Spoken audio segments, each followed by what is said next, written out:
में दुश्मन घुसने की कोशिश करता है तो जो वहाँ डटे रहते हैं, ये तो हमारे परिवार के ऊपर आने वाली बात है, हमारे हकों की बात है, तो उसके लिए हम क्यों नहीं डटेंगे। ये सरकार को समझने वाली बात है, हमारे अधिकारियों ने उनको भ्रमित कर दिया।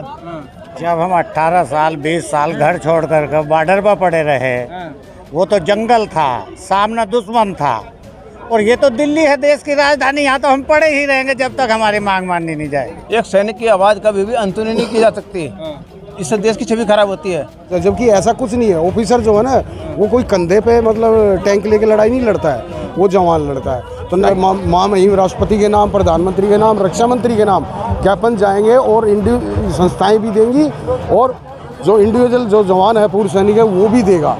तो एक सैनिक कभी भी सड़क पर नहीं उतरना चाहता कि काफ़ी सैनिक हमसे जुड़े हैं और आए हैं, और अभी आप 3 अप्रैल को देखेंगे कि भारत के 742 ज़िले हैं, उसमें जो है ना सैनिक कितने से जो पूर्व सैनिक हैं उनकी ताकत देखेंगे कि प्रोटेस्ट लगातार चलता जा रहा है, क्या लगता है कब तक मांग मानी जाएगी आपकी?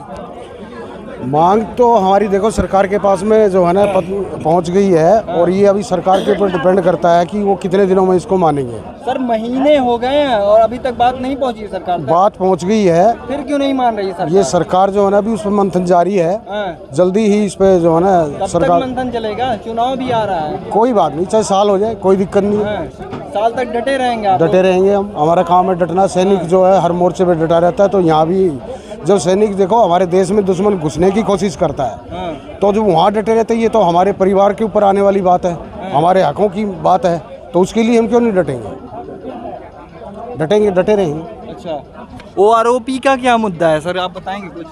आरोपी है 1 रैंक 1 पेंशन। जैसे कि एक सिपाही या जवान जितने साल का एक ही रैंक में है और वो 17 साल नौकरी किया, तो पुराने समय में क्या होता था, जब पे कमीशन आता था उसका पेमेंट उस आधार पर नहीं पड़ता था। तो ये 40 साल के बाद प्रधानमंत्री जी ने सैनिकों को तोहफा दिया था कि जो एक सैनिक पुराना हो या नया हो और उसको 17 साल एक ही रैंक है, और दिया था, लेकिन तोहफा मिलेगा कब? तोहफा मिल रहा है। देखिए, जब 40 साल तक एक मांग पूरी हो गई है और प्रधानमंत्री ने एक नहीं बहुत सारे काम हमारे सैनिकों को लेके आए हैं, देश के लिए बहुत सारे काम किए हैं, सरकार की कोई समस्या नहीं है, सरकार को समझने वाली बात है, हमारे अधिकारियों ने उनको भ्रमित कर दिया। अधिकारी जो है अपना बंदर बांट करके इसमें आरोप में 97% जो हमारा हिस्सा था सैनिकों का वो अधिकारी ले गए 3%, और 3% वालों को मैं दे दिया, क्या नाम है 97 वाले को 3% दे दिया। वो हमारी मांग सरकार तक पहुंच चुकी है, ये आवाज़ संसद भवन तक पहुंच चुकी है हमारी, और मांग हमारी शीघ्र ही पूरी होगी। हमारी कोई मांग गलत नहीं। मिलिट्री सर्विस में आया कि नहीं सरकार की तरफ से? सरकार की तरफ से आश्वासन तक है, हम अपना प्रदर्शन कर रहे हैं, अपनी बात बता रहे हैं, और सरकार ने इसका संज्ञान ले चुका है। एक सैनिक की आवाज़ कभी भी अनसुनी नहीं की जा सकती, इससे देश की छवि खराब होती है। एक सैनिक कभी भी सड़क पर नहीं उतरना चाहता। लेकिन अभी तो उतरा हुआ है सर, ये सड़क ही है, संसद की सड़क पे उतर गए। आज संसद, ये सही कह रहे हैं आप, किसने मजबूर किया? हमारे अधिकारियों ने। और सरकार ने क्या नारा दे रखा है? सबका साथ, सबका विश्वास, जय जवान सबका विकास, और जय जवान जय किसान। ठीक है, तो ये मांग हमारी पूरी होगी, और तक होगी, महीने बीत गए, आशा करते हैं बहुत शीघ्र होगी, और हम लोग भी पीछे हटने वाले नहीं है। मतलब पीछे नहीं हटेंगे? बिल्कुल नहीं, जब तक कि हमारी मांगे पूरी नहीं होंगी। अनुशासन और नहीं पूरी हुई तब क्या करेंगे? तब भी चलेगा ये। 40 साल तक हम औरों के लिए लड़ते रहे, आज इसके लिए लड़ते रहेंगे। क्या है, हमारी 4 बिल्कुल सही मांगे हैं, बिल्कुल जायज मांगे हैं। ये सारे के सारे तथ्य कोर्ट में और सरकार के पास प्रस्तुत कर दिए गए हैं, महामहिम राष्ट्रपति के पास सारे तथ्य पहुंचा दिए गए।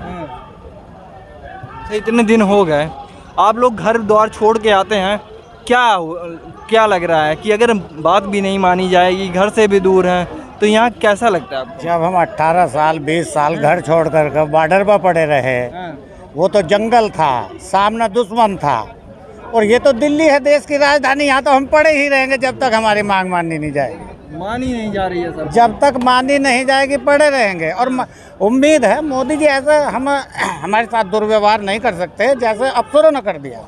ये सब अफसरों की गलती है, अफसरों ने दुर्व्यवहार किया ना हमारे साथ। न्याय कब मिलेगा सैनिकों को? कई यहाँ पर आते हैं जो डिसेबल हैं, कई महिलाएं भी आती हैं। हाँ, महिलाएं भी हमारे साथ आई हैं, वीर नारी आई हुई हैं हमारे साथ। बिजनौर से न्याय मिल जाना चाहिए। मिलेगा, जरूर मिलेगा। अभी हम 3 अप्रैल को जो है हर हिंदुस्तान में हर जिले में जो है डीएम्स के द्वारा राष्ट्रपति, प्रधानमंत्री रक्षा मंत्री इन्हें जो है ज्ञापन देंगे और उसके बाद अगली रणनीति बनाएंगे तो पूरे देश का पूर्व सैनिक यहाँ आएगा। कहा जा रहा है कई जो न्यूज़ चैनल हैं वो कह रहे हैं कि कुछ बरगला दिए गए हैं नहीं ऐसा कोई विषय नहीं बरगलाने का राजनीतिक मुद्दा नहीं कोई राजनीतिक मुद्दा नहीं है। ये हमारी निजी मांग है, इस पर राजनीति से ना जोड़ा जाए। इस पर हम ना राजनीति से जोड़ करके चल रहे हैं, ना हम अपने मंच पर किसी राजनीतिज्ञ को जगह दे रहे हैं। जिले में भी जगह नहीं देते हम, किसी भी राजनीतिज्ञ को मंच पर नहीं बुलाते। कई पार्टियां सैनिकों के संपर्क में थी,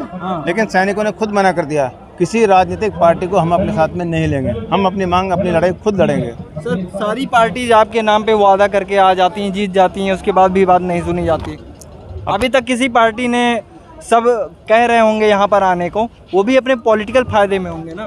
बिल्कुल सही कह रहे हैं। लेकिन हमने पूरी जो पहली सरकारें थी हमने सबको देखा है। आरोप किसने दिया? वर्तमान सरकार ने दिया ना आरोप। ठीक है, कुछ विसंगतियाँ हैं वो दूर किए जाएंगी और बिल्कुल मांगे पूरी होंगी। कोई मांग हमारी कोई गलत नहीं है, बिल्कुल सही मांग है। सरकार के संज्ञान में आने की आवश्यकता है बस। कैसे लाएंगे सरकार के संज्ञान में? अभी तो यहाँ बैठे हुए हैं, मीडिया भी बात पहुँचा रही है। तपस्या का फल अवश्य मिलता है और मिलेगा, ये हमारी तपस्या है। हम सरकार से लड़ाई करने नहीं आए, हम एक देश के जिम्मेदार नागरिक हैं, एक सैनिक हैं। सड़कों पे उतरे हैं तो सरकार को भी पता है कि सैनिक सड़क पे क्यों उतरता है और कब उतरता है। समाज में क्या मैसेज जा रहा है? ये तो बहुत गलत मैसेज जा रहा है ना कि पूर्व सैनिक इतने सालों तक देश की रक्षा की है, अब जाके संसद के किनारे अपनी मांग लेकर बैठे हुए हैं। देखिए, समाज क्या है, हम ही लोगों से बनता है। समाज हम ही लोगों से बनता, तो समाज ये भी समझ रहा होगा सैनिक को रोड पे क्यों उतरना पड़ रहा है। उसको कोई निगेटिव रूप में नहीं लेगा वो कि हम जबरदस्ती कोई राजनीतिक आंदोलन है, सरकार को घेरना चाहते हैं। ऐसा कुछ हमारा आंदोलन नहीं है। हम तो देश हित के लिए, जो हमारे सैनिक सेवा कर रहे हैं उनके लिए भी, क्योंकि वो लोग आवाज़ नहीं उठा सकते क्योंकि अनुशासन की वजह से। लेकिन हम तो रिटायर हो चुके हैं, अब हमें पूरी आज़ादी है। जो समय विसंगति हम देखते आए हैं उनको दूर कराने के लिए हम भरसक प्रयास करेंगे और करते रहेंगे। सर अभी लगभग कितने दिनों तक चलेगा? लंबा चलेगा अभी लंबा चलेगा। हाँ, अभी लंबा चलेगा। कुछ कहना चाहेंगे सरकार कुछ मैं से? कहना ये चाहता हूँ कि सरकार से, देखो हमारी यही आशाएं टिकी हैं और आशा पे और उम्मीद पे जो है ना, किरणों पे जो है ना, ये संसार टिका है। ठीक है, और हम जब तक यहाँ बैठेंगे, जब तक हमारी जो ये और 1 और 2 में जो विसंगतियाँ हैं इसको सरकार दूर नहीं कर देती। और कहीं ना कहीं देखिए ऐसा है कि हमारे जो अधिकारी वर्ग है उसने क्या किया है कि वो सरकार को ये समझाने में बिल्कुल कामयाब हो गए कि ऑफिसर, फौज जो है वो ऑफिसर है, ऑफिसर से ही फौज है। जो 3% है वो ये समझाने में कामयाब हो गए। सैनिक तो रीढ़ की हड्डी होती है। हाँ, सैनिक रीढ़ की होती है एक्चुअली, और सरकार को ये समझाने में वो कामयाब हो गए कि ऑफिसर ही सब कुछ है, ऑफिसर से ही फौज है। जबकि ऐसा कुछ नहीं है। ऑफिसर जो है ना वो कोई कंधे पे मतलब टैंक लेके लड़ाई नहीं लड़ता है, वो जवान लड़ता है। तो 97% जो स्ट्रेंथ है ना वो JCO जवान की है। तो फौज जो है ना सबको मिला के, ना कि 3% खाली फौज। उन्होंने शो ये किया कि फौज ही जो है ना वो ऑफिसर है, वही सब कुछ है। ठीक है, तो ये फौज जो है सबसे मिलके बनी है और देश की रीढ़ की हड्डी है। और मैं सरकार से यही आशा करता हूँ कि जो है ना जल्दी से जल्दी इस पर संज्ञान लें। 1 महीना हो गया सर। जो सैनिक अभी देखिए, काफ़ी सैनिक हमसे जुड़े हैं और आए हैं। और अभी आप 3 अप्रैल को देखेंगे कि भारत के 742 ज़िले हैं, उसमें जो है ना सैनिक कितने से जो पूर्व सैनिक हैं उनकी ताकत देखेंगे कि महामहिम राष्ट्रपति के नाम, प्रधानमंत्री के नाम, रक्षा मंत्री के नाम ज्ञापन जाएंगे और संस्थाएं भी देंगी और जो इंडिविजुअल जो जवान है पूर्व सैनिक है वो भी देगा। तो ऐसा कुछ नहीं है। हाँ, इसमें ये कह सकते हैं कुछ सैनिक जागरूक नहीं है और जागरूक कर रही है। जो हमारी जंतर मंतर पे हम बैठे हैं, ये एक वर्कशॉप है, इसमें लोग जैसे हरियाणा से, पंजाब से, हिमाचल से आते हैं, राजस्थान से आते हैं, तो यहाँ वो सीख के जाते हैं कि क्या सही है क्या गलत है। वो जाके अपने गाँव